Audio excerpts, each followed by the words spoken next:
It's kind of no excuses if you want to be a creator. Today, on That One Time, I'm joined by Brett Conti. I'm a YouTuber, I'm a New Yorker, world traveler, I'm a runner, and now a tea business owner. With over 1 million subscribers, he's known for his engaging content, focusing on entrepreneurship, global adventures, and living in New York. My first apartment in New York City was a 7-bedroom apartment in Chinatown, 6-story walk up. It was probably a true 3-bedroom, but they just built so many flex walls. Looking back, like some of my favorite years of my life. You attempt to prioritize impact over income in the work that you do. It's like, how can you find that fire within yourself?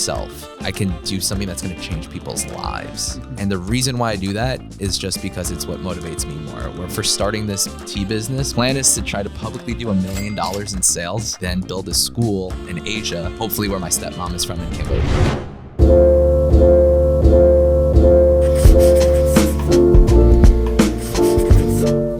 Brett Conti.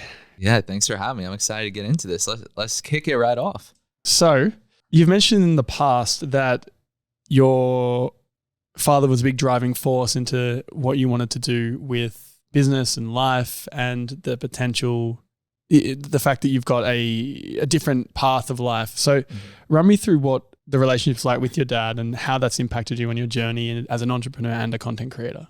Right. So correction, it's my grandfather. Grandfather.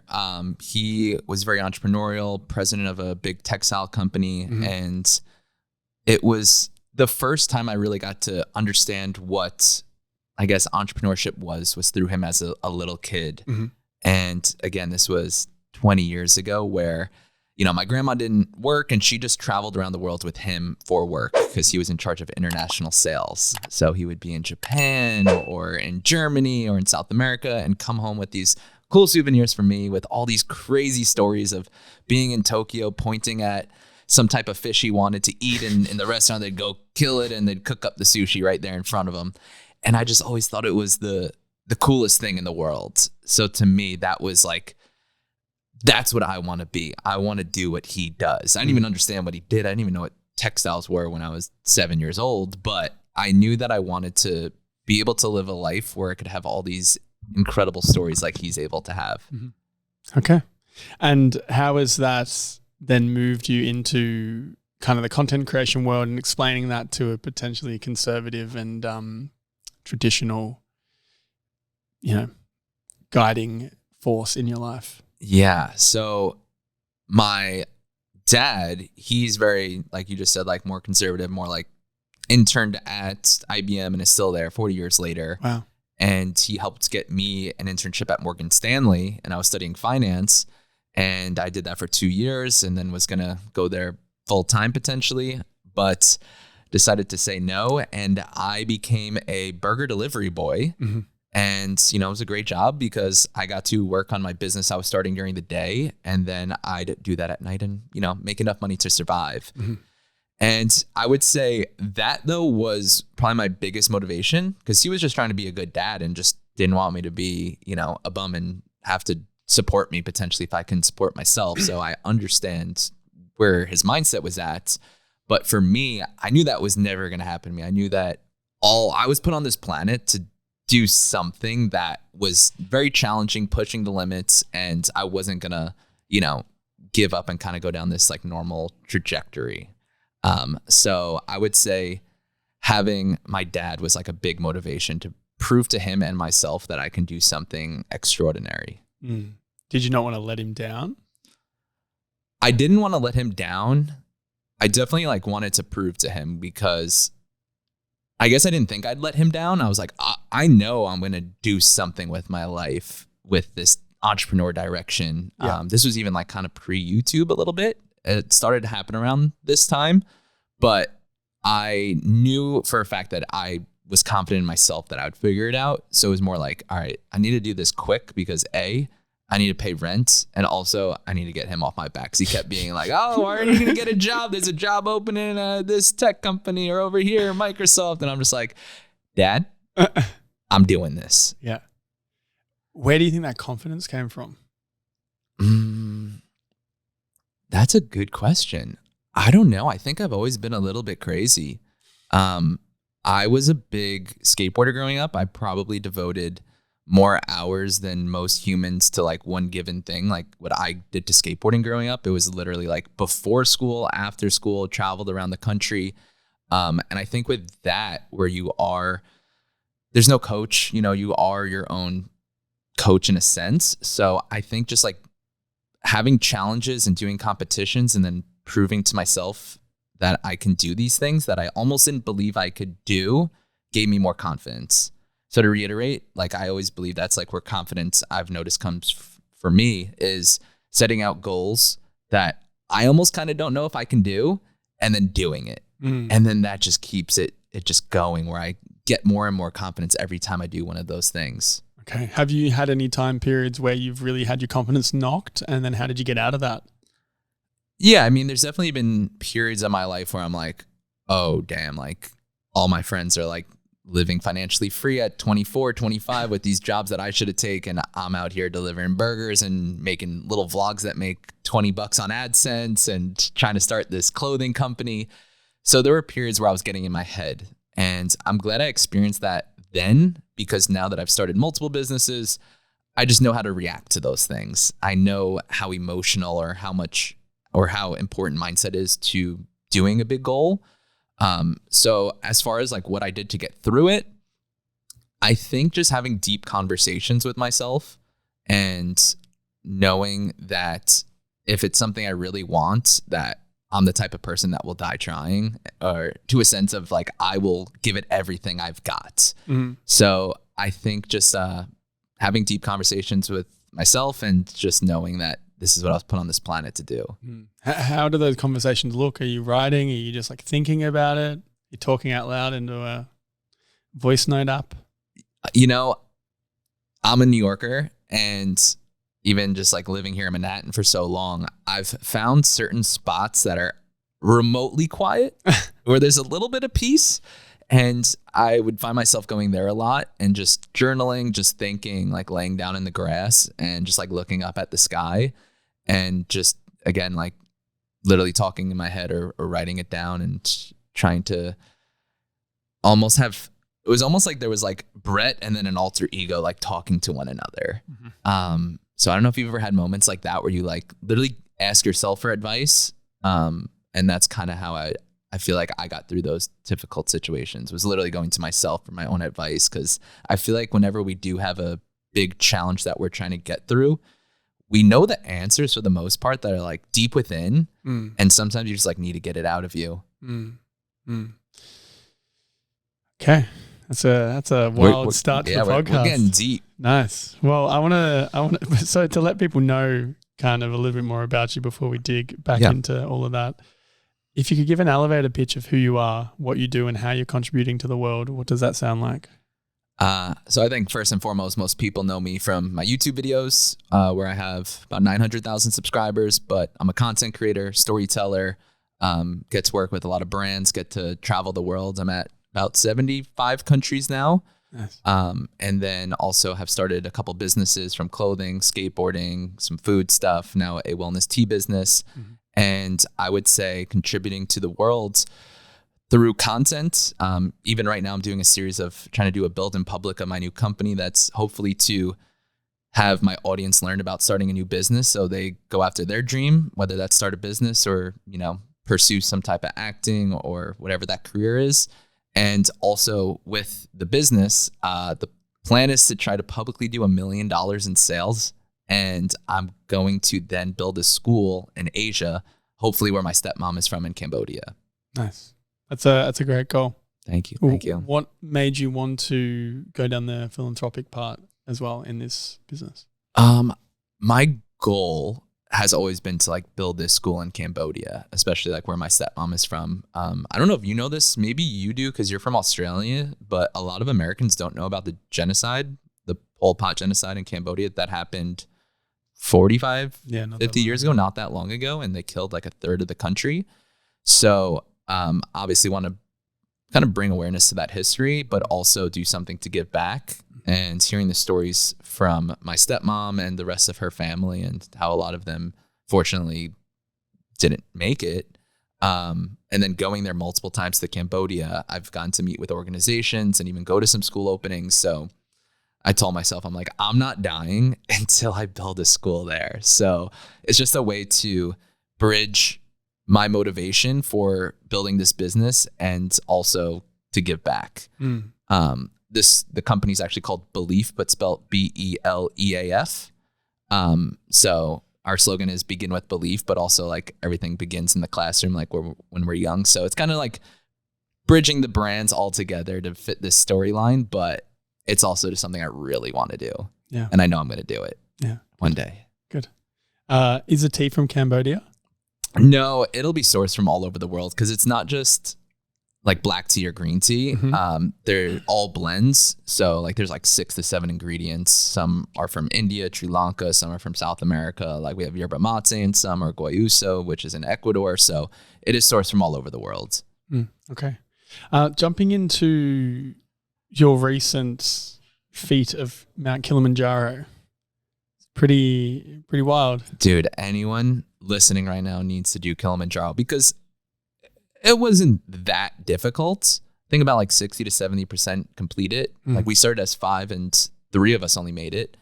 But it is just such an incredible experience, like go off the grid like that. And when I got asked, I didn't know that it was 9 days. I thought it was going to be like a 2 or 3 day like expedition. And then they're like, oh yeah, like we're doing the 9-day trek. And I'm like, oh damn. All right. Like let's go. But I'm so glad it was because that was about the time you need to fully disconnect, I think. And that's like what I really wanted from that experience. Cause for the first, you summit on day 7, the first 5-ish days are just normal hiking. The last day is definitely like gnarly and we got hit with crazy winds. There was a snowstorm the night before. So it is intense, but for the most part, I went for just like the aspects of being in nature for 9 days, I guess. Yeah.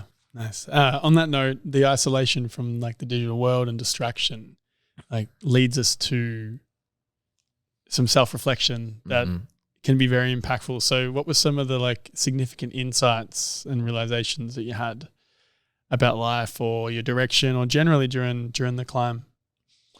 Yeah, like I always try and think to myself when I'm reflecting, like when are the times when I feel the most alive? When do I feel so present?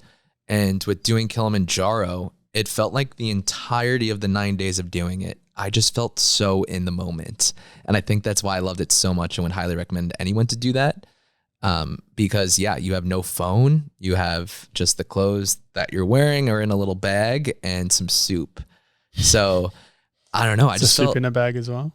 Probably they were carrying in some kind of questionable things, but it was great soup. Great soup. The chef, incredible guy.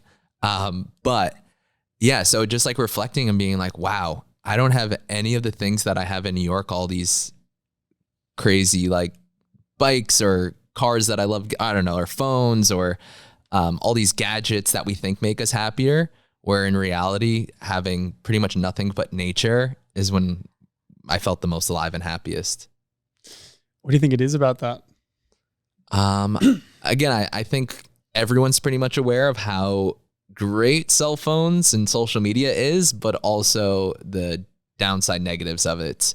And I think our lives would probably be happier mentally if we didn't have them. But of course, like I'd be out of a job. A lot of us would be. So like I'm glad that they're there, but it at least puts into perspective the relationship you should have with the internet.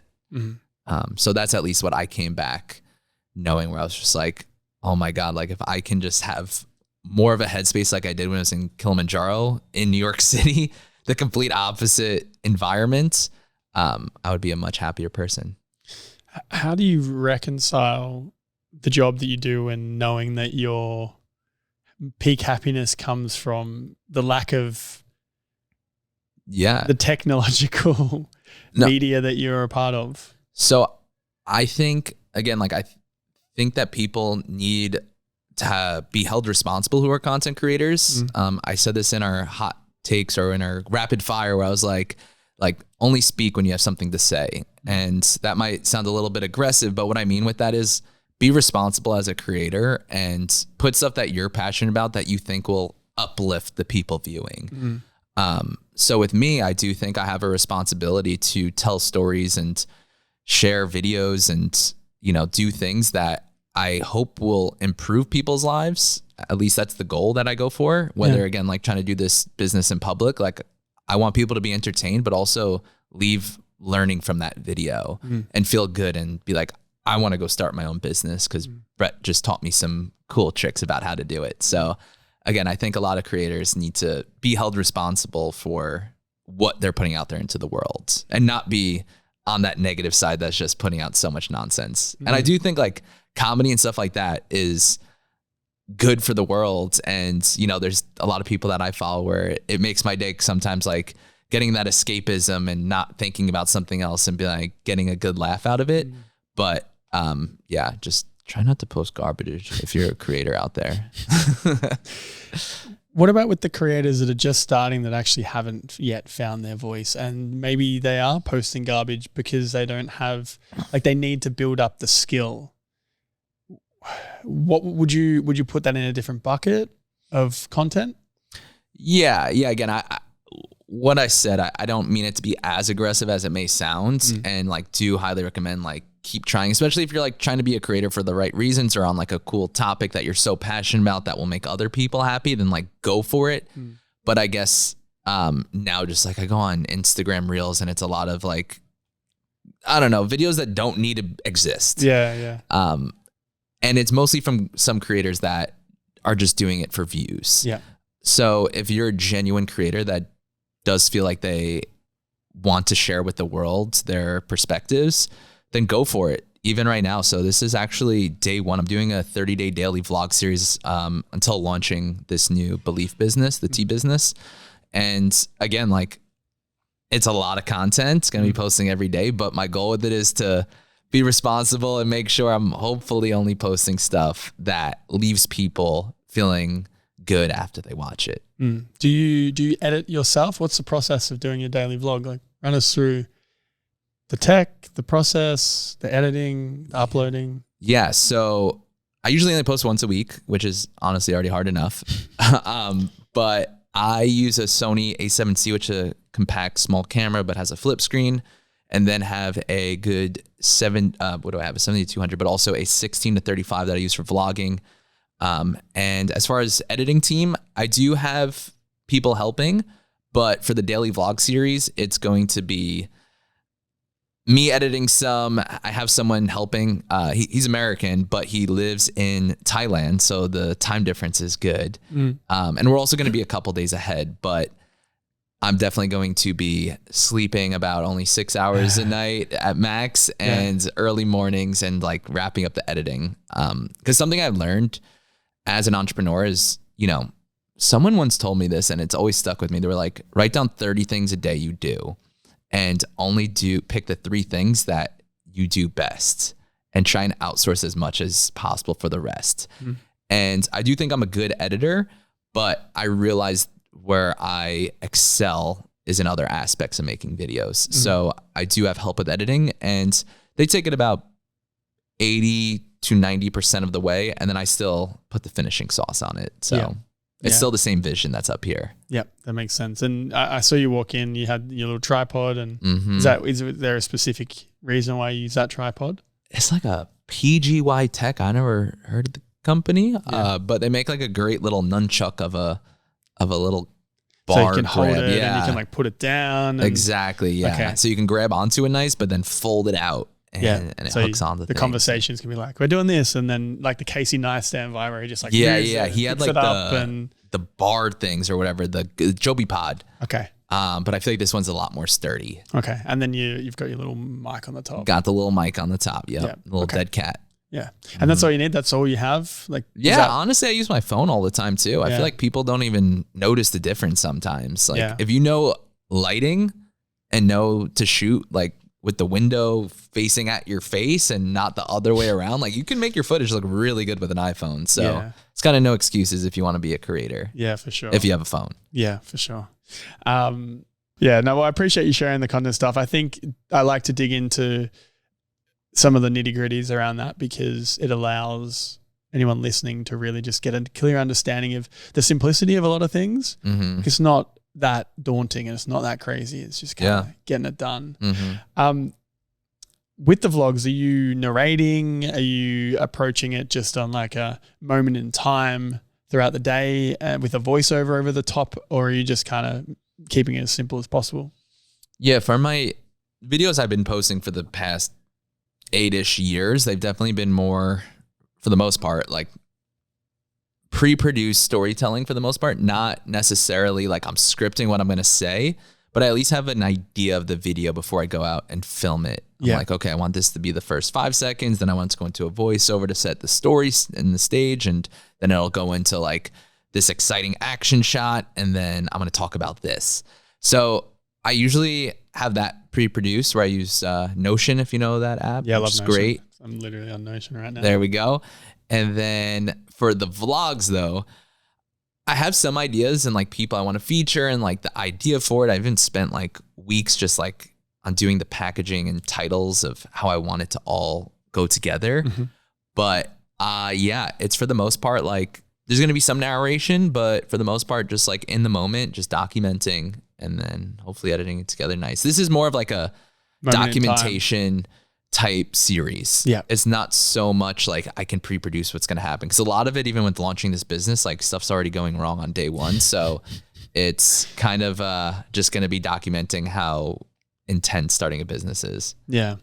Do you, with your action shots, I noticed with some of your content, it's very well produced. Like it's really solid. It's straight into the story and I'm captivated, which is a skill. It's a big skill. Thank you. Of course. And I noticed the action shot. I was like, as I'm thinking about the work you do, you know, I see you talking about going up, say, the hill of Kilimanjaro or something. Are you like behind the scenes of running quickly, spreading the thing and be like, guys, sorry, and then run back? And normally, yes. But for that one, I was feeling so dead that I didn't. That one was just like real. I think we had one of our guides who's done it many times and like is used to that altitude. He was filming and documenting something like that. So it was very real, but definitely do that sometimes. Not going to lie. Because again, it's filmmaking. And when you're doing a one-man show, you kind of have to recreate some of those things. Yeah. So sometimes when I'm doing something in real life and it's not filmed, I'm like trying to remember those feelings so that when I set the camera there, I can go back to those same emotions to really encapsulate that in the video. How do you juggle genuinely and openly living life alongside the back of your mind of, I should be filming this? Yeah, I think at first it was really tough. And for the most part, like my videos haven't been so much like strictly vlogs about my life. There's always like snippets, of course, as wanting to build a personal brand on YouTube. But this vlog series will definitely be a weird separation. But in the past, the only thing it got really difficult with, I would say, is relationships. Yeah. It would make things more difficult when I have to travel for work and I'm filming videos and then she would want to be in it. And then she's like, you had your other girlfriend in it. Or, oh God. Okay. You know, am I in the thumbnail? Or like, you know, there's always different reasons. Or then one of them's like, oh, you filmed too much, or it's, I don't know. So it was always like this weird balance of just playing cat and mouse of like, am I going to put them in? Am I not? So I've kind of learned some of my lessons to just kind of separate it for right now. Yeah. Yeah. I've had a good friend of mine. Well, she's still a good friend of mine, but she is a full-time creator and very vlog style and has a dedicated fan base, I would say. And she texted me one time, we were talking, and I was like, how's life? And then she just unloaded about how like this guy she was seeing was just like, it was so hard to date and it was so hard to like find any genuine connections and it scares people away. Have you experienced that sort of stuff in your time?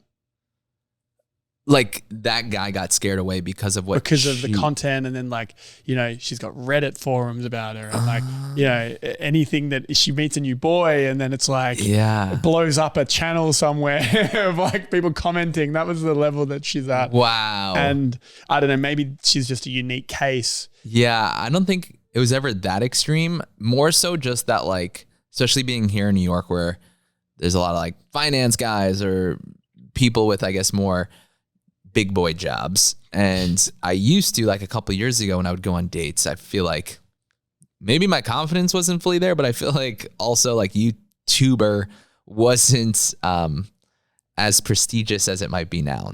Not that it fully is, but I feel like there's more credibility with it. Yeah. And I think a lot more girls are like interested in it. So I've only had it attract like sweet girls for the most part. So that's good. Yeah, it's been good so far. Yeah. How do you like dating in New York? It's pretty great. Oh wait, do you still have the girlfriend that you said in the rapid fire that you met at the mall or something? Oh, that was years ago. Okay. Yeah, no, that was years ago. So are you currently single? Yeah, I'm single. All right. How do you like dating in New York, being from Australia? It's challenging. You think? I find it challenging. Okay. For what reason? I feel like I have a pretty high standard. Yeah, I think I add a lot of value to the people in my life. But I'm in a space right now. I'm probably, listening to some of your content, I was like, I'm in the seven person Chinatown bedroom stage of my life in New York. Like coming here without too much of a plan, coming here without getting a specific job, and just trying to build, the podcast and trying to like, consider startup ideas and live my life and stay healthy and find a home base. And it's a lot. So I'm finding personally that I'm not confident enough to attract the girl of the standard that I have in the context of the men in the city who are a lot of uber successful and very intelligent and everyone's hot. It's like, so it's like I don't know, and I go through phases, but right now I'm like in the phase. I get what you mean, and I've definitely thought that way too. I even like catch myself now where I'm like, all right, after this, like I'll be, I think at the point where I'm ready to like settle down and I'll be at the level I want to be at where it'll attract someone like that. I don't think that's like totally the right way to look at it. I get why our minds automatically do that, but I do think that, I don't know, that all it takes is someone to just like want you for who you are deep down inside. And that's the type of person you should want to be with, not necessarily because of how many roommates you have or like what you do. But 8? Yeah. 7, you're okay? Bunk beds. Yeah. Well, I don't think we said that. I'll say it quick, but my first apartment in New York City was a 7-bedroom apartment in Chinatown. Yeah. 6-story walk up. It was probably a true 3-bedroom, but they just built so many flex walls. And yeah, I could definitely hear my neighbors at night. And it was honestly, looking back, like some of my favorite like years of my life. Yeah, nice. Well, I just moved into a sublease in Chinatown for the next 2 months, and I'm contemplating whether I try and stick it out after, for a year or something. How many roommates? 0. Ah, look at you. Yeah. You ready to date? Come on. If I could date with 7 roommates, you could date with 0 roommates. With 0, yeah, just by yourself. Yeah. Yeah. You mentioned you've traveled to over 75 countries. Yeah. Cool. You'd encounter a lot of traditions and cultures, a lot of very, very wide, ways of viewing the world. So how have these experiences like influenced your approach to life and business, and what kind of cultural insights have you integrated into your day-to-day? Yeah, I think from traveling, it's definitely made me the man who I am today. And I get to experience so many different cultures that I get to take the ones that I like and bring them back with me and have them a part of my routine and my own mental, I guess, perspective on life. Like whatever, for example, like even just spending a lot of time in Japan, like their work ethic is insane that it inspires me. Like whenever I'm like working hard, I'm like, man, like the guys in Japan, it'll be like 2 a.m. They're coming home, sleeping on the subway, like coming back from work. Or I don't know, even in Dubai where, there's 0 unemployment in Dubai because if you need a job, you go to the sheikh and he will give you a job wherever in the city. And they just look after you like that. I don't know. So all these different ways of how they operate for businesses, I guess like to go back to the Dubai thing. So the word sheikh means the eldest. So you're the leader of the tribe. And how he runs his country, I think, is so much like a business. And how I want to run my business, I feel like I want to look after the people I get to work with. Like, you know, I've probably had about 10 in and out employees throughout the past couple of years. And something I pride myself on is hearing the feedback after maybe we stopped working together on like how they actually did genuinely like working with me. And it's only been great. So I think as an entrepreneur and leader, to want to take care of people and make sure that they're living a great life too, I think I got from traveling. And then I think even where else in like Saudi Arabia was pretty interesting. I was there earlier this year and seeing their way of life. So I feel like everywhere has had like a little bit of some type of different perspective change on the way I live my life. Yeah. Okay. That makes sense. Well, run me through the Saudi Arabia thing. It sounds... Saudi's pretty insane. I just genuinely really wanted to go, and I'd recommend people to go, and be careful here because I got like some crap for going, even though I fully paid for everything. But you know, I don't know if you know anything about the government there, but they've done some, know a little bit. Yeah. They've done some naughty things, some not so good things. So I have had the opportunity, actually, I don't think I've said this out loud, but I've like been hit up by the Saudi government many times to go do sponsored content. I've politely declined, and I just paid for myself because I just wanted to check it out for myself. And I must say the people there were so kind. You can't judge a country's people and citizens by their PR or their politics. Yeah. So I could speak on regards to the people I met were all incredible. Like we met one guy, where did we were literally eating at like a Al-Bait, it's called. It's like their McDonald's. And he asked for a photo of himself because he saw our camera. And then we started talking. He had never met an American. We ended up getting in his car. It's like 10 a.m. at this point. He told his boss he couldn't work for the rest of the day. He worked in construction, and he hung out with us all day and paid for everything. What a legend. And he's just like, oh, that's like Saudi, how we do. Like, you know, we like to take care of people. So I don't know. I was just blown away that this man like took care of us for 12 hours straight.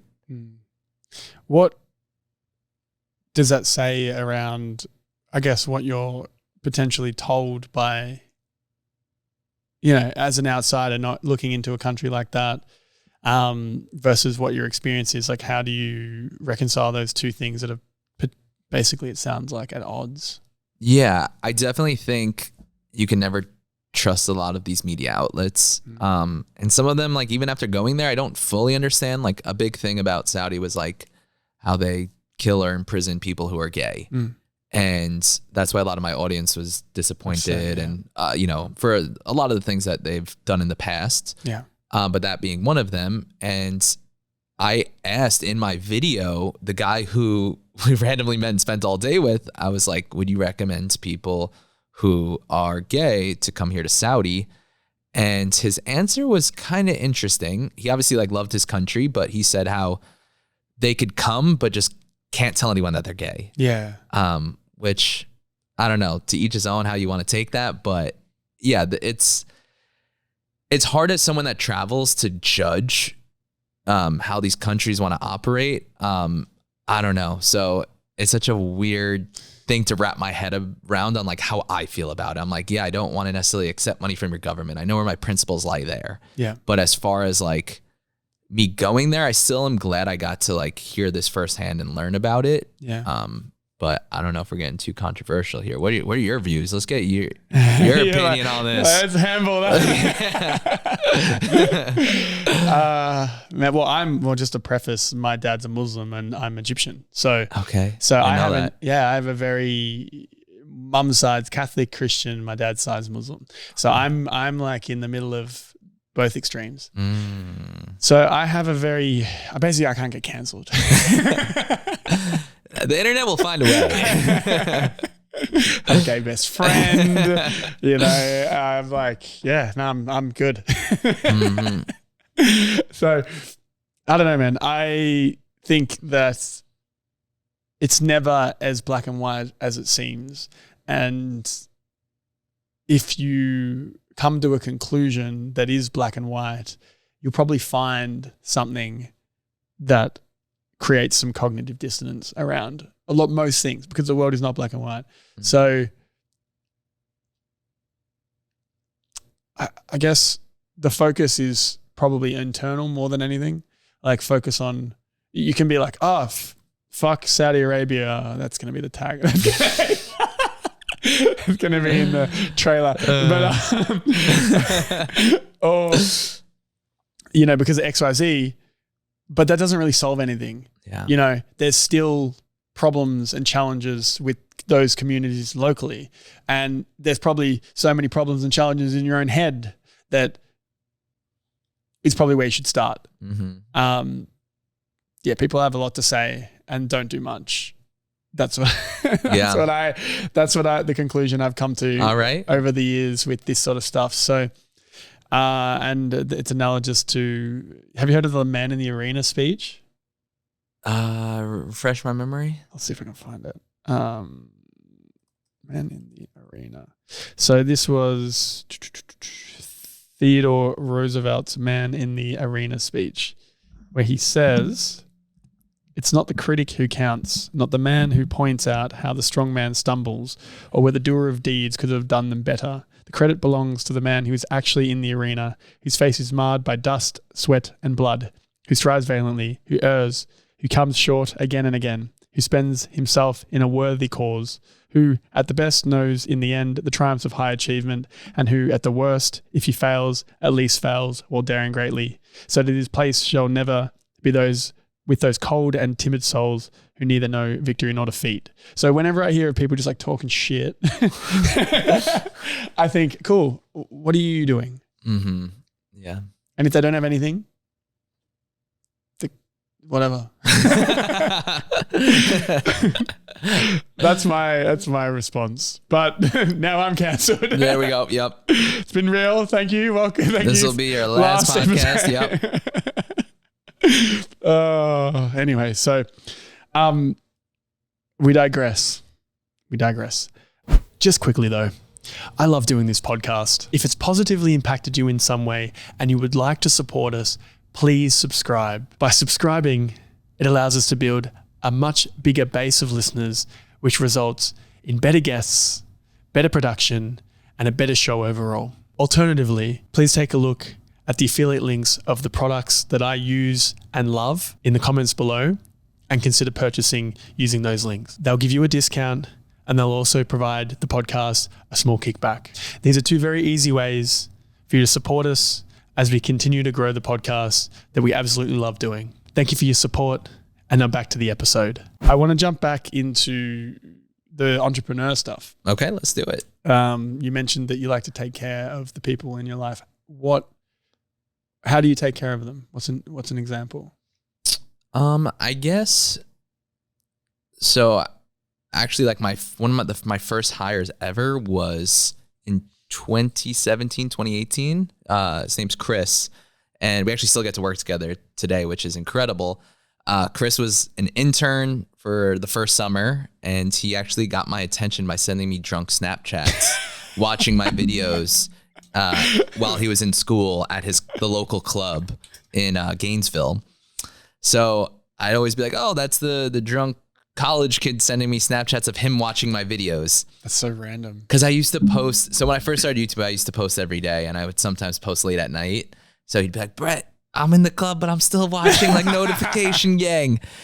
And then he asked me for an internship, and I was like, "Wait, the guy that's only communicates to me while he's drunk?" And we got on a call, and I just like could tell this kid had some fire and passion to him. So I was like, all right, if you move to New York, you got the job. Even though I wasn't even looking for an internship, but I was just like, this kid seems like he's going to do something crazy. Yeah. So I love surrounding myself with that. So he came out, we worked every single day. He had no days off because at this point I was posting every day. And then he had one more year of school, and then I hired him full time. And that's probably like this was 2019. We got to travel around the world. He got to make a living. We still get to do that to this day. Like we've probably been in like 25. He still works with you?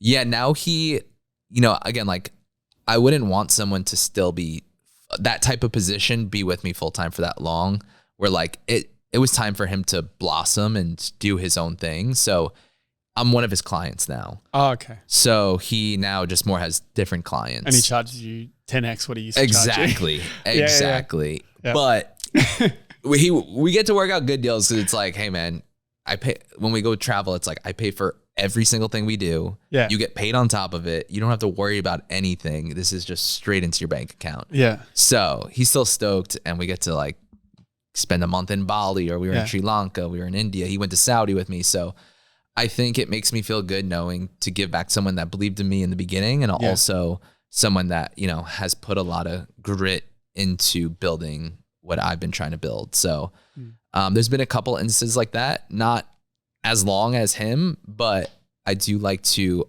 only work with people that I actually care about, where, you know, as a solo owner of a company, it's necessarily my money. And I want to, at least when I'm spending thousands of dollars a month to someone to pay them, I want to know it's going to someone I care about, that is a good person. So it makes me feel good about it. Not that it's a donation, that they're not doing their job, but I want to only hire people that I actually have the utmost respect for. Yeah. How did you go with that conversation when he turned around and said, look, we need to talk? About which one? Moving away from working for you and into becoming a client. Oh, okay. That's what I thought you were getting at. And that was difficult. He definitely like wanted to keep working together, which is amazing to hear. And we still do get to work together. But I think he is so glad that things panned out the way they did. Like, he's gotten some other huge clients that were like on The Bachelor, other friend Caleb, who does the apartment tours. So I think he's like so stoked on how everything's worked out. And he's, at the end of the day, like, has built now a business. So he's like building equity in something and getting to grow that. So it was difficult at first, but I did it too because I knew it was best for him. Oh, so you suggested the approach? Yeah. No, it was my idea, I guess, to try that out. So yeah, it did work out well, I would say. I've not had many staff in my time, but one of them worked with me for a long time, probably like 2019 we started working together, and about 6 months ago he stopped because the business I was running, which was an event company in Australia, that has really, you know, shut down to 95% of what I was doing because I'm here now.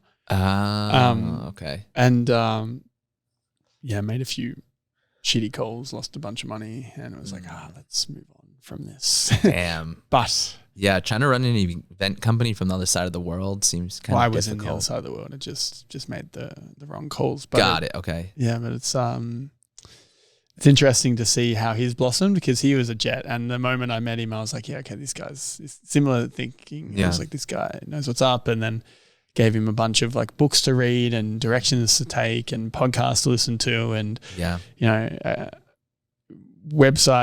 email list to follow, blah blah blah.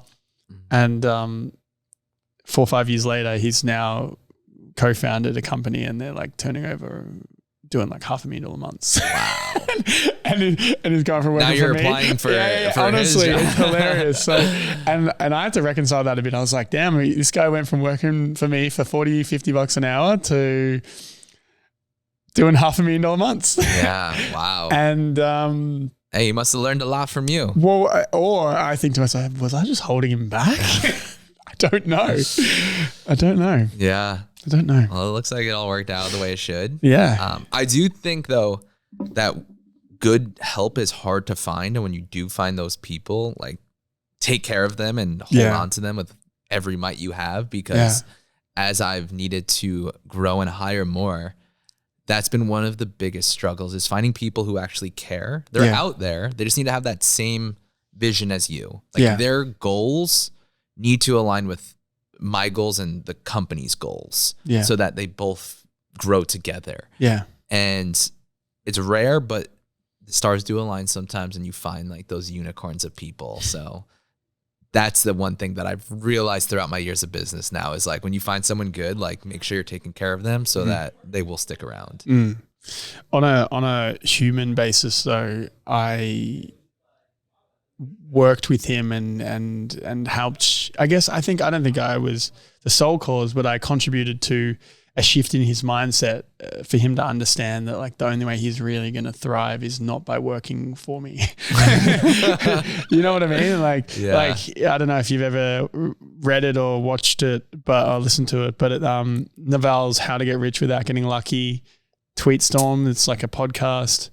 Sounds familiar, but it's a really good podcast that is about 3.5 hours long, and it's full of just like basic maxims and really, really simple but profound ways of viewing the world. And anyone that comes into my life, I suggest to listen to that.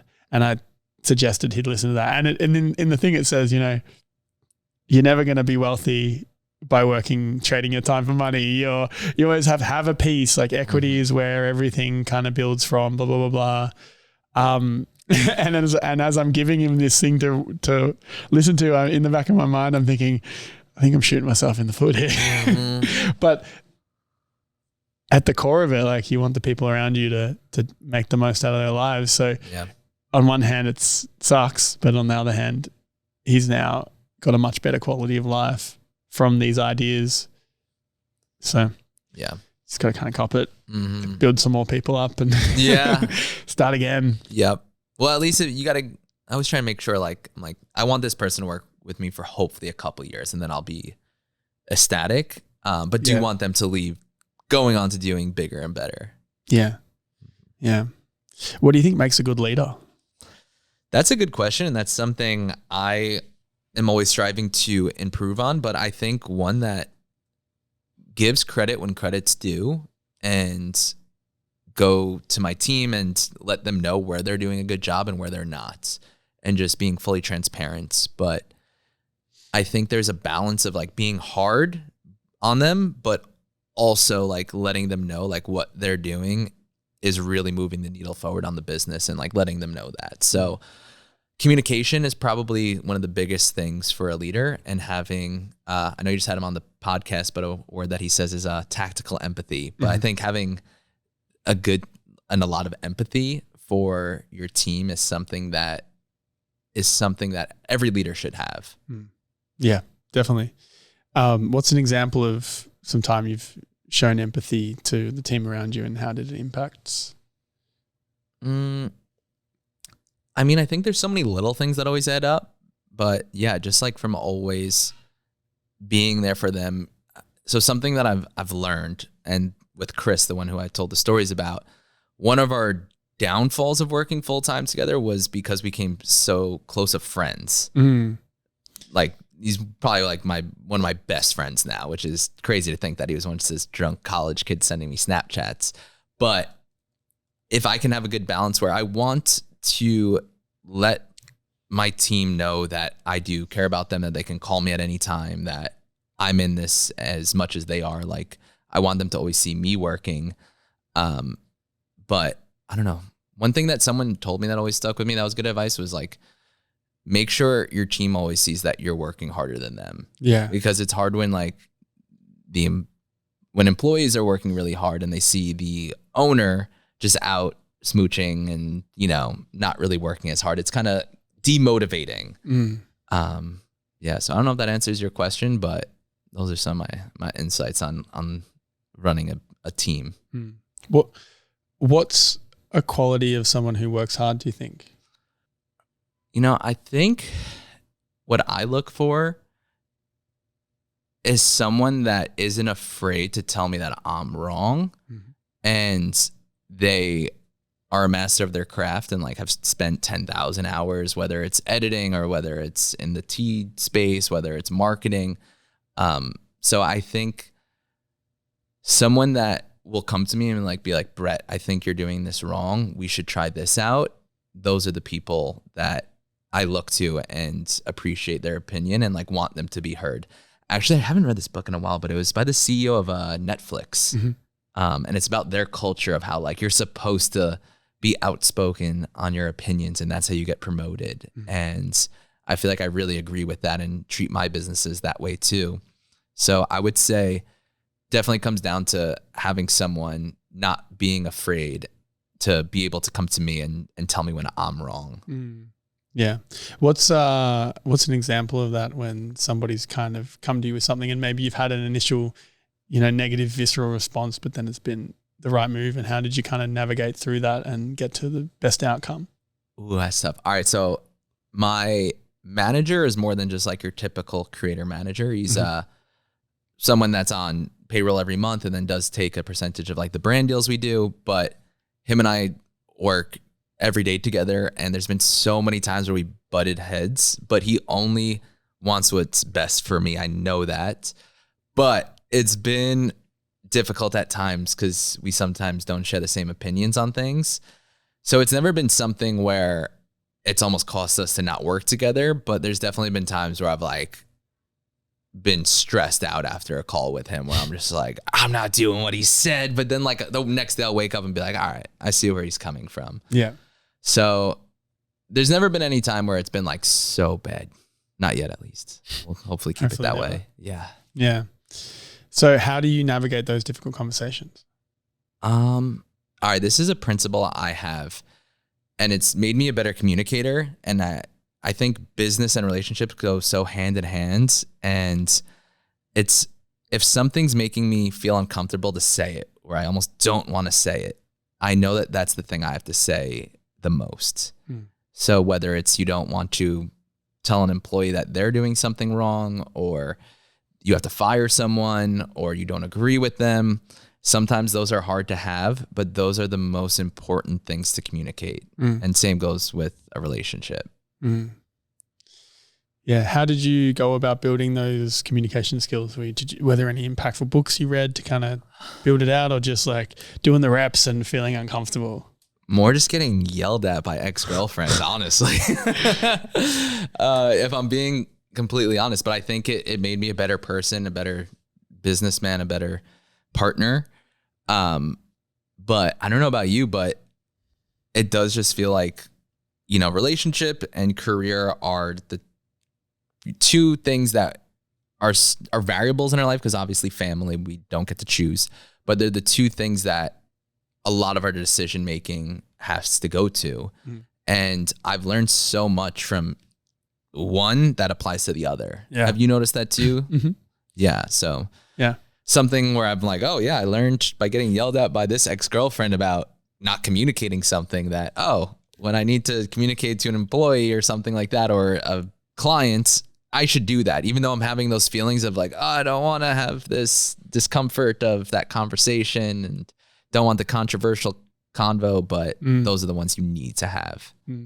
I've got a funny story that pops into my mind around a relationship, just and the way that relationship communication style like changed the way I viewed a lot of communication styles. There was I don't know, for whatever reason, I put up a post on Facebook, and I think it was kind of like, it wasn't meant to be controversial, but I accidentally I didn't have the beat of the time around me. And I get a call from my girlfriend at the time. This is a number of years ago, probably like 6-7 years ago. And she was very passive, like chill, not like, I'm quite like outgoing and forward. She was quite like, reserved, and took a while. But she was like, look, I don't know. I'm like looking at this thing, and I don't know if it's a good idea, and just said it very softly and without much, push. And I was like, no, it'll be fine. She was 100% right. And I thought to myself, oh shit, okay, this is another way to communicate, that you don't have to be super direct. You can just be like very gentle with your way of communicating and getting your point across, that I had not understood until that moment. And then it also really made me appreciate having a partner in my life, because it gives you with the right partner, I think it gives you a good check on the actions you're taking. Someone who can challenge you, but challenge you in a like non-confrontational way that doesn't like, I think maybe as guys you might be similar, but like someone tells you something you don't agree with, you're like, oh no, fuck that. But Yeah, there's an interesting approach to, and it can be not just women, but it can be like people who are more feminine in their approach. They can be very subtle, and it's a good skill for us maybe to listen to those subtleties, because sometimes they're pretty on point. Yep. No, I agree. I feel like I'm no one to give advice on girls yet. I'm working on it, but I would agree with you there. Yeah, definitely being a good listener and picking up on good reads like that. Yeah. I wonder how you get to the space. I think it's just creating space as well mentally. For what? To be able to pick up on the subtleties. Yeah. I'll give that a try. I'll let you know. Yeah, the more meditative practices allow you to slow down, like the running, for example. Like, who are you when you run in the morning versus who are you when you don't run? I think what I love about running is just that, like, I'm doing something challenging right when I wake up and I'm accomplishing it. And I'm playing so many mind games in my head when I'm running. I think everyone does. Whether it's like, all right, I have 6 miles left, which means I only have to do like 2 5Ks or what, I'm like doing crazy math in my head just to, like, I don't know, be like, I'm almost there. I got this. Yeah. And then finishing that, you get all the endorphins and you get the runner's high, which is a real thing. Yeah. So having that, it's like my medicine. Yeah. And when I don't have that, I think I just wake up and then I get in my head. I have all these thoughts. You know what it is? So again, like, I love what I get to do. I love business. I love YouTube. I love the people I get to work with. So every night I get like so excited about the next day where I'm getting all these ideas. I'm coming up with videos. I'm coming up with how I want to tell the story, things I want to say, perspectives I want to share. And then I go to sleep and then I wake up and the first thing that is on my mind are those same exact thoughts. But at this point, it's like overwhelming. Yeah. It's just like, what? All right, I said I wanted to do this, and then I'm going to try and build $1 million business, and then I'm going to like build a school, and then I got to hire this person, and it's going to cost me 20 grand for this, and then that. And it's like 6 a.m. I'm like, So I think when you're someone that's so passionate, like I am, like, and I have these goals, it's all I'm ever thinking about. And running first thing in the morning or doing exercise has allowed me to get some mental sanity and not wake up thinking about it first thing in the morning. At least come like 8:30, that starts kicking in. So, and I feel better by then. But yeah, that's from doing even like therapy. I used to do it for that reason, for like early mornings, like why I used to wake up in a rut. And now with doing this routine, that hasn't been an issue. How long do you sleep? Is sleep a priority for you? It is. He says. It is. I love sleep. Don't get me wrong. Like, I wish I could do more of it, but I would say 7 hours on average. Yeah, probably don't sleep actually more than 7 hours. You just wake up without an alarm and you're like, all right, I'm anxiously ready to fuck shit up. No, I definitely have an alarm, and it's tough to get out. I'm not going to lie. I'm not one of those people that's like totally freakish that like alarm goes off and I run out like a crazy madman. I definitely have to like take a second to get up and then be like, all right. I guess I know from enough days of being in, I guess, this phase of like having weird mornings where I know how good I feel after I get up early and do it as if I don't. So it's almost this fear where like the alarm goes off and I'm like, if I go back to sleep, I'm going to have the worst day and I'm going to be so pissed at myself. Yeah. And that voice in my head, I fight at, now it's usually 5:30 in the morning. And I'm like, I'm getting up. And then I do it. I like jump in the shower quick and then go out running. Do you prep your stuff the night before? Prep my stuff? Clothes and all the morning things? No. I do the night before, like make sure I know what I'm doing the next day though. Not necessarily like always hourly, but the things I need to work on maybe before lunchtime and then like what I want to work on in the afternoon. But as far as like prepping clothes, no, I just throw on whatever I can find and get out there. Yeah, fair. I have had a similar feeling to you with the anxiety of the day. And my approach was a different morning routine, but I would also prioritize sleeping. So I wouldn't get into work until 11 because I'm doing this, 2-hour morning routine. I'm up at 8, 9. Was this in Australia or New York City? I can't do it here. I'm like, I was going to say. I got shit to do. Yeah. This city, I think what's so amazing about it is like, it makes you feel FOMO 24/7. Like it could be 4 a.m. and you're like, why am I not at Brooklyn Mirage right now? Or like it could be 7 a.m. It's like, why am I not running with all my friends on the West Side Highway? So I feel like that's why I probably don't sleep so much now. Like if I ever move out of the city, which probably won't ever happen, I plan to catch up on some sleep then. Yeah. But 7 hours is good. I think that's, for me, I think that's good. And all right, I know in our rapid fire, I said my controversial hot takes was about like tight skinny jeans. That's still so fucked. But I think another one would be that you can replace at least an hour of sleep with an hour of running or exercising. So for me, I run for at least an hour and a half a day. So it's almost like I'm sleeping 8.5 hours. That's some like dude math right there. But. So if I start running a marathon a day. Yeah, you only have to sleep like 3 hours. Check out. I think it would like cap at like an hour, but maybe for you. You're Australian, so I wouldn't be surprised if you could go off 3 hours of sleep. No, I'm the worst for that. I'm like, sleep is a priority. Okay. I don't set an alarm. Yeah. Wake up when I wake up. And I've been getting into things much more. I've been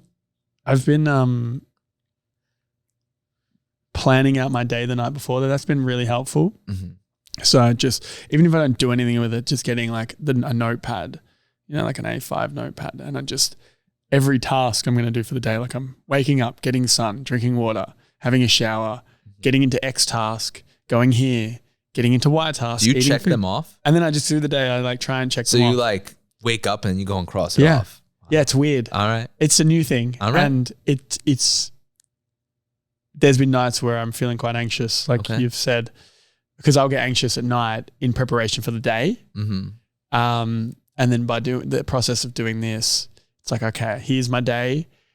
It's realistic that, let's say I have 1,000 things I want to get done. I want to take on the world.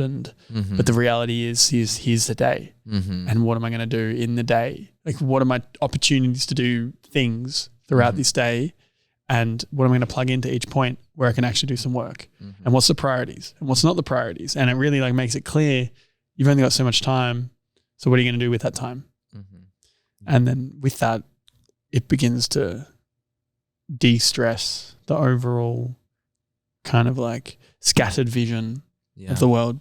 Yeah. But also you seem to be much more effective than me. So who am I to say? No, I do differently, but like similar things where, like I do need to know exactly what I'm doing that day. And I think it's like yourself, you work for yourself where you need to be your own boss in a way. Yeah. So you always got to keep yourself in check. And I guess like you have a literal checklist.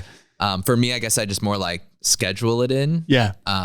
But I do think whatever works for each individual, you should keep doing. Like it might take a little bit of time. Like for me, I've had to try different routines that I feel the most optimal at. And now I feel like I'm in like my best place with it all. Yeah. With that in mind, I was wondering you do like 100 push-ups a day. Is that still a thing that you're doing? Yeah. Wow. You did some research. Okay. Cause I travel a lot and I love exercise and working out, and it mostly it's nice that it makes you physically look good, but more for the mental aspects that it brings. And you look great. Oh, thank you. Doing well. Appreciate it. I just made a accountability check with myself of just like every single day, I'm going to do at least 100 push-ups. Even today I worked out, did bench pressing, did chest, but still did 100 push-ups after. You've done 100 push-ups? Yeah. Okay. Yeah. More than 100 today, actually. Okay. But yeah, so even like hiking Mount Kilimanjaro, I didn't know when I made that promise with myself, because I said at least for the year, and I think I'll keep it going.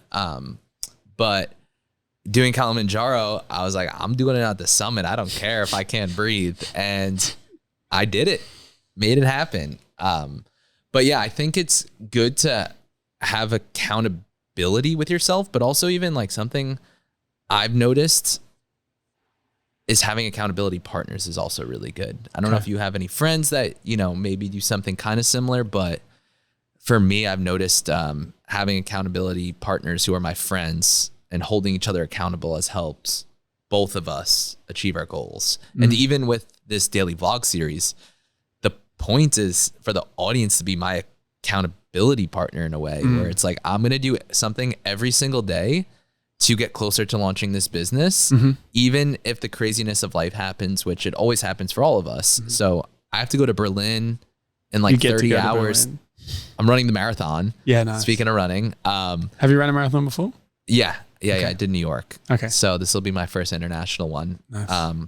But it's like, still, no matter what, I'm going to do something every single day within these 30 days to work towards my goal. And I think having it be said out loud, having someone else know your goal, you don't want to let them down. You don't want to let yourself down because you just said it out loud. So I think that's a underrated way to go about accomplishing things. What other habits and routines do you have that contribute to like your success? And it sounds like resilience as well. A big thing is creating internal resilience so you can be the most effective human possible. Yeah, I think it took me a while to understand this. Like in my early 20s, I didn't, because when you're hungry and young and relatively broke, your mindset is just like survival mode. Yeah. And then once you're like living more comfortably, it's, you start dating, you start enjoying life in a more different way. And I don't know, like your mental perspective on accomplishing goals and your routines changes so much. So it seems like you said maybe you're probably coming out of it, but you were once in a phase of like living how I lived in my Chinatown days.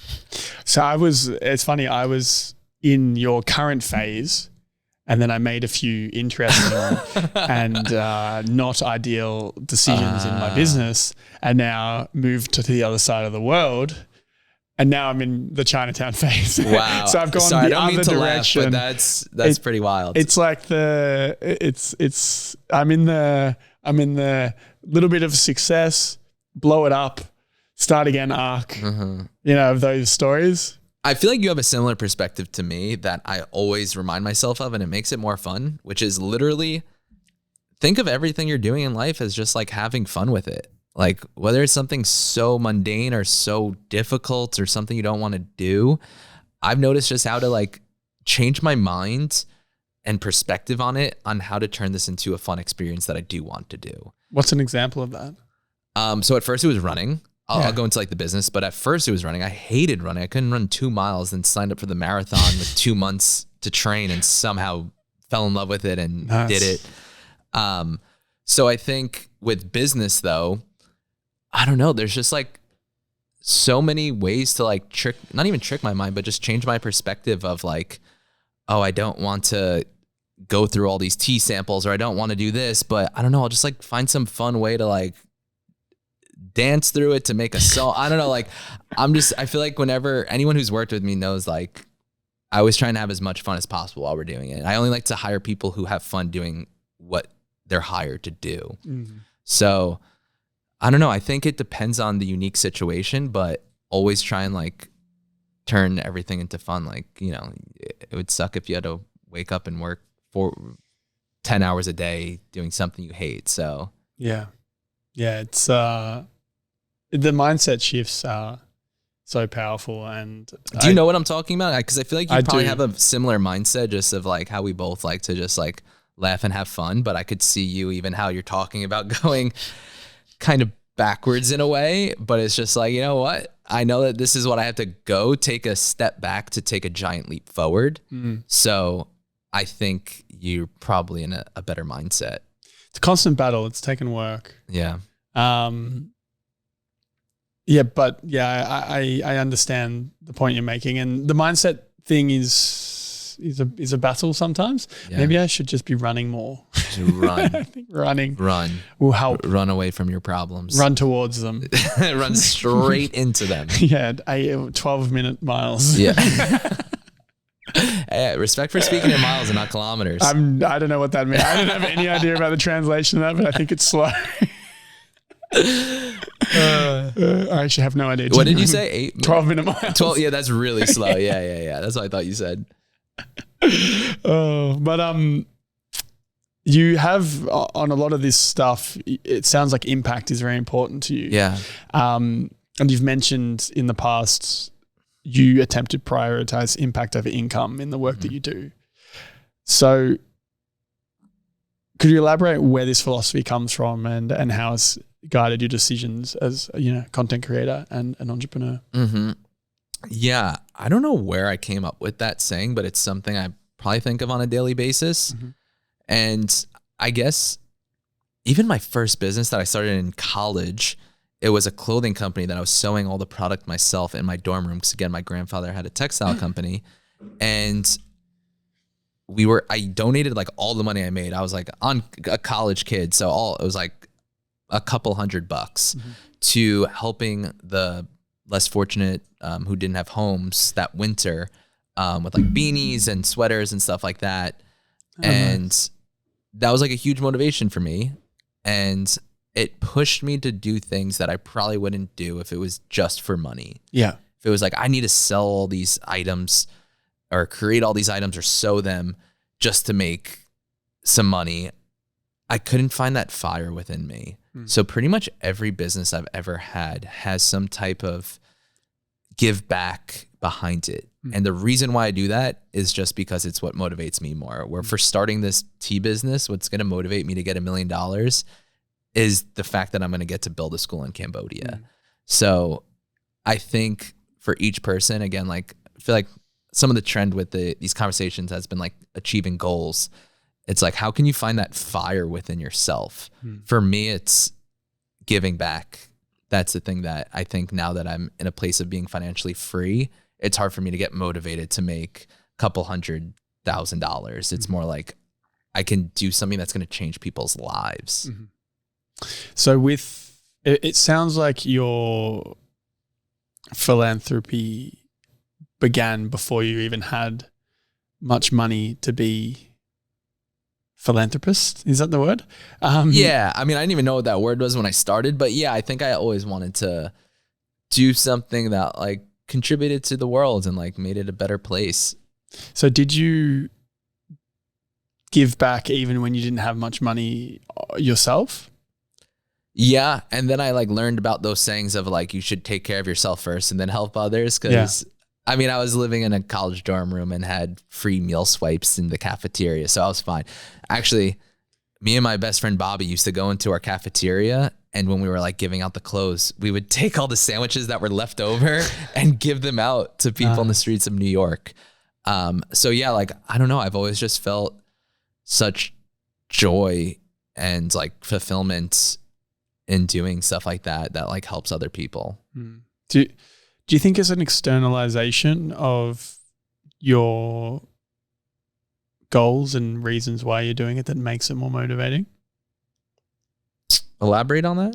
So I've heard this idea, it's been bouncing around in my mind for a while, where especially as men, when we have things outside of ourselves to drive us, we're much more effective, we work harder, we're much more, driven and intelligent about the way we operate. So one way to do that might be to have a family, like have kids and stuff and a wife and whatever, but maybe there's a secondary way to do it where it's, the desire to give back and the mission is giving back as opposed to making money. Does that resonate in any way? Yeah, no, 100%. And I thought that's what you meant. But yeah, totally 100%. I would say like one of my biggest motivations is also like, all right, I want to build enough of a safety nest so that my family doesn't have to worry about money one day. Yeah. So that's definitely up there. And I totally agree with you. Yeah. So I think that having a goal where it's not entirely self-beneficial, but also helps other people is what motivates me the most. With the content creation, maybe, I mean, it kind of all sits in a little bucket together, but with the content creation, maybe what was a moment in time where you had a big win that validated the work you'd been putting in, and how long between beginning the work and that win occurred? How long was the time between those two things? So this was 2018. Mm-hmm.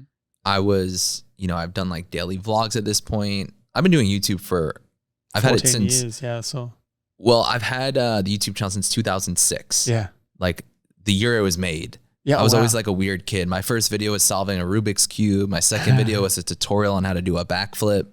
So I've always been into YouTube, and I thought it was this dream job.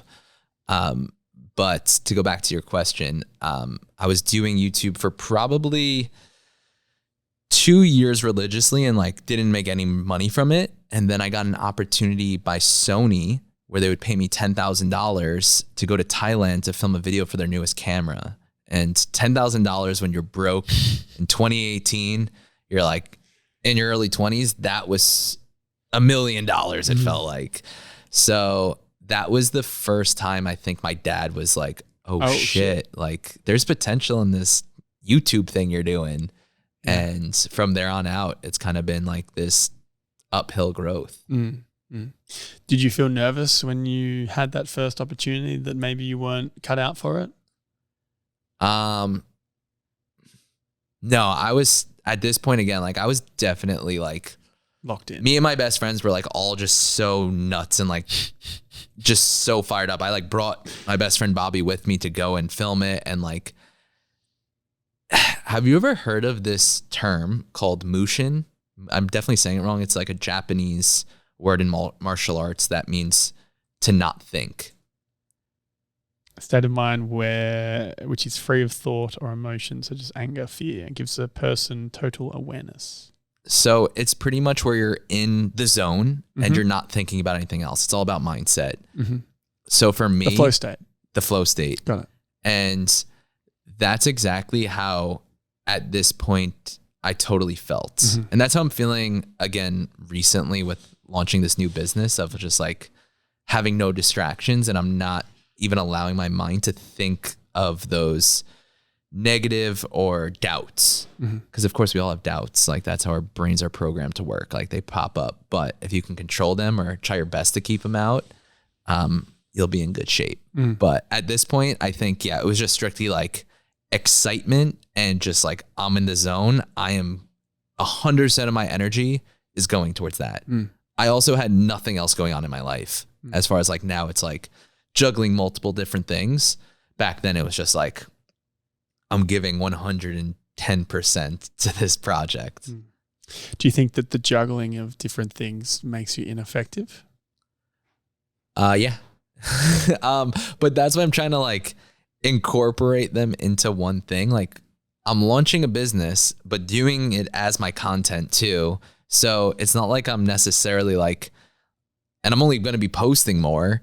So I had to figure out a way where I can do this goal of starting this business and make sure I'm like doing my YouTube job. So there's ways out there to get creative and make sure all your goals align, I think. Yeah, because I think about this a lot, and I'm one to generally do too much. And I have yet to figure out how to cut. Cut and cull. Yeah. So if you have any tips. Yeah. I think the thing I said before might help a little bit with the like write down everything you do in a day and circle the ones that you can't replace because you're the best at it and you need it to keep the business going. Yeah. And figure out ways how you can find other people to help out with the other things. Yeah. I think it's more of a high level direction of who do I actually want to be and where do I want to go right now. In the wandering 7-bedroom stage. Yeah. Yep. But the podcast is pretty special. I think this feels like the direction I should be taking this. Yeah, no, this is an awesome thing you got going. Great podcast host too. Thanks, man. You mentioned blocking doubts, just like hitting them away with a tennis racket. Is that kind of what I'd love to get into your mind on this, and because doubts are really, really impactful to a lot of people in the world, and they stop a lot of people from doing things that maybe they are suited to do. Mm-hmm. So I've heard a few different approaches to navigating doubt, and you mentioned that you just block them out. So is it an active, this is a negative thought, I am not going to accept this, you can go away? Yeah. I think this is where I excel a lot in this. And I think that entrepreneurs or wildly ambitious people need to be good at this. And first of all, I think people need to realize there's a difference between thinking and thoughts. Thinking is the act of doing the process. Thoughts are things that just pop up into your mind. Yeah. So realizing that there's a difference. And then secondly, realizing why we have doubts. Doubts is something that we've had as survival, because back in the day, that's like how our brain would work to know how to survive. So I think getting a better understanding on why we have them and how normal they are to pop into our brain, and then being able to control it. Because if they are popping into your brain and you actually start maybe believing them, that's when you're going to have issues. So for me, it's just understanding when I do get those thoughts, of knowing that that's happening because that's just how we're programmed to operate, and I need to just deflect that. So it's kind of catching yourself and knowing when it's happening. I think that happens to me probably on a daily basis, where I'm like, oh, that's one of those doubt thoughts again, like flick away. So how do you know whether they're unfounded doubts or reasonable considerations that you should apply into your life? Sorry, say that again. So how do you know whether they're unfounded fear-based doubts or reasonable insights and considerations that you should probably listen to and apply into your life? How do you separate the two? That's a good question. I think just getting to know yourself better. For me, it's like, I know when I'm getting doubts on like what I need to do sometimes to counteract that, or which ones are valid and which one aren't. Or if it's something that keeps coming up in my head. But for the most part, I don't know. I think another thing that I think of with the whole perspective of doubts, it's like, I know I want to grow and figure out what I'm capable on this planet while I'm here. And if I'm doing something that's not making me like a little nervous or having doubts, then I'm probably not doing something big enough. Again, like how I would wake up with being like, oh, crippling anxiety. Yeah. I wouldn't necessarily say it was anxiety. It was more like overwhelmed of just like waking up being like, I can probably go back to sleep for another hour because I don't feel like trying to build a school right now. Like, so it wasn't like anxiety, like, oh my gosh, I can't like get out of bed. I've been grateful. Anxiety is not something I would say I have. It's definitely more of like a overwhelming, just like, I don't know if I'm going to be able to do that right now. But I don't know where I was going with this, but pretty much like knowing that I need to do, knowing that I need to do something that scares me, because then it's something that's helping me grow. And just ignoring those negative thoughts in your mind as you're doing them. Yeah. It's like when you break up with a girl and you sometimes have thoughts of like, I want to get back with them. Like it was so great. But like deep down, you know, it wasn't. And you tell yourself like, Brett, that relationship was toxic. Like you don't need to do that. I think it works whether with goal setting and having doubts on them in the way that I know how to cope and counteract when those thoughts come up. Where it's like, Brett, you made this goal out for a reason.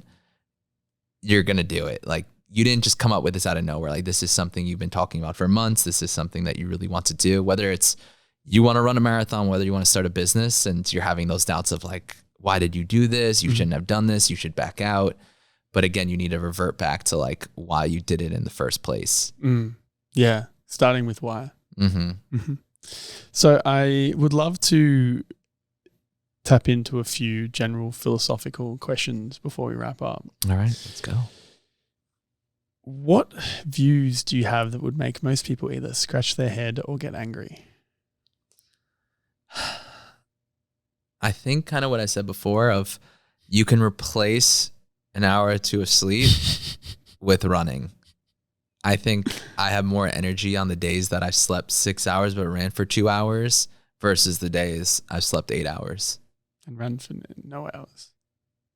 No, yeah, you're just no energy. No energy. No, you only have to sleep 3 hours because you're going to run a marathon. Yes, that's a slow marathon. And what's the biggest thing over the last 2 years that you've changed your mind on? I think this could be personal. Could be anything. All right. So I used to think that I wanted to be with a partner that didn't work. Because again, I think I'm confident in myself that I can make money and support a family. Mm-hmm.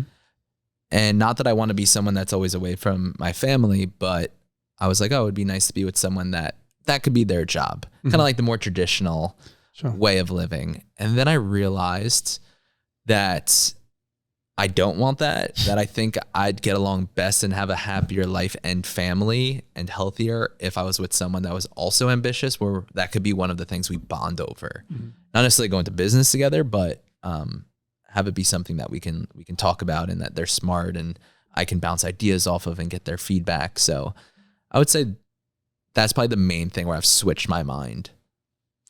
Does that mean that you wouldn't necessarily have children?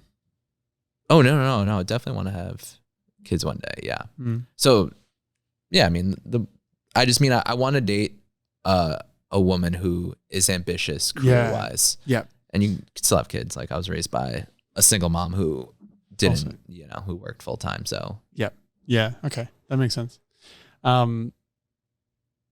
Yeah, I always just wonder, like, I mean, especially with, let's just say, New York women, like, they're very ambitious, they're very driven, they're very intelligent. Mm-hmm. But they're driven in a direction of, at the expense of everything else. Mm-hmm. So how do you get somebody like that to pump the brakes and go, hey, let's have some children? Yeah. Yeah, I don't know about that one yet. Maybe just a part-time. Yeah. When I come on for my second time in like a year or two, hopefully I have some of these answers. But for right now, we're going to have to leave it a little open-ended. I dated a girl a little while ago and, she's super intelligent, like quite successful. And she was like, I don't know if I want to be like a boss girl, a girl boss. She's like, I kind of just want to be a girl boss light. I'd never heard that before. A girl boss light. Like a light version of a girl boss, like a part-time girl boss. All right. It's better than some of the girls that go on dates they just want to be a Tribeca yoga mom. Or like a Pilates mom. So, hey, I'll take a girl boss light. Girl boss light. Not a light girl boss, but girl boss light. Okay. Yeah. What's the kindest thing anyone's ever done for you? Ooh. Man, is it sad that I haven't had something pop up into my head? No.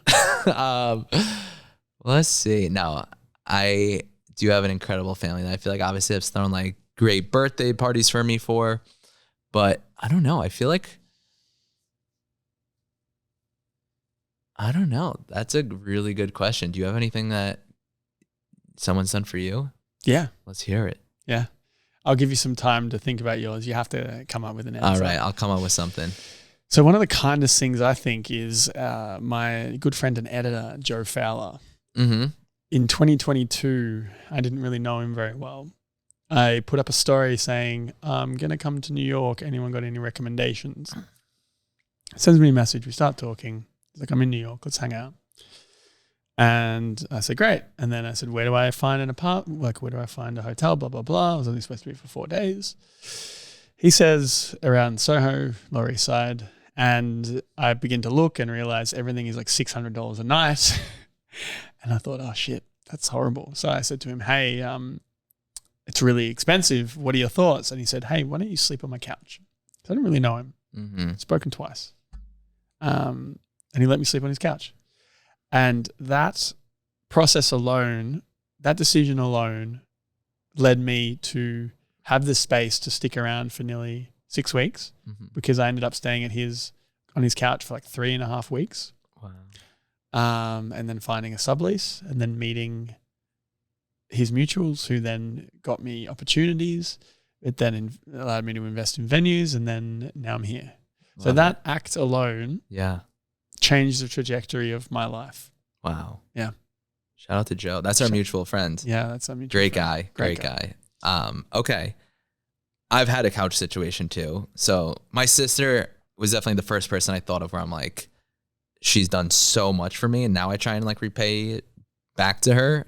She's a couple years older than me, but she let me live on her couch for at least like a year. Wow. And that was just like the same thing, like life changing. Such a pivotal time in my life where I was delivering burgers, I was working on my business, and like couldn't really afford rent. So her letting me stay on the couch was definitely like something that I can never repay her for. And then also when I was trying to be this travel YouTuber, I'm like eating dollar meals wherever I am, or eating at the McDonald's like Happy Meal, like just trying to get by and be able to travel and like create my videos and not spend so much money. She came out to meet me in Europe for a couple of weeks when I was first getting into the whole traveling thing, and she paid for everything. Nice. I was like not asking, not being like, you have to pay me back. She just like wanted to support and be like a supportive older sister. So again, another thing I can never repay her back for, but I try my best. So with the knowledge of that experience and how impactful it was in your life, how has that impacted your decision-making and the way you give to the world? Yeah, I think getting to experience how something like that makes you feel and enhances your life makes you want to only repay it back to someone else. So yeah, like I try and pay back to my sister, but maybe it goes through to Chris, my old employee. So I think there's this weird, just like harmonious way that giving back and giving to other people just like kind of makes the world a beautiful place that it is, you know? It's kind of like giving without expecting anything in return, but it generally makes you want to do it anyway. Do you believe in karma? I don't know if I believe in it, but I act as if I do. So like, must. I guess so. I'm like, I only want to put out good to the world anyway. Yeah. I don't know if it'll come back to me. If it does, great, but I'm not going to do it just for those reasons. But I do believe that you should always do good. I mean, you seem very blessed, so thank you. Maybe it is. Do you believe in karma? I think so. Okay. I think that... you think there's like you actually believe in karma? Like there's some... I think... I don't know the specific like... Okay. Because what is it? Hindi?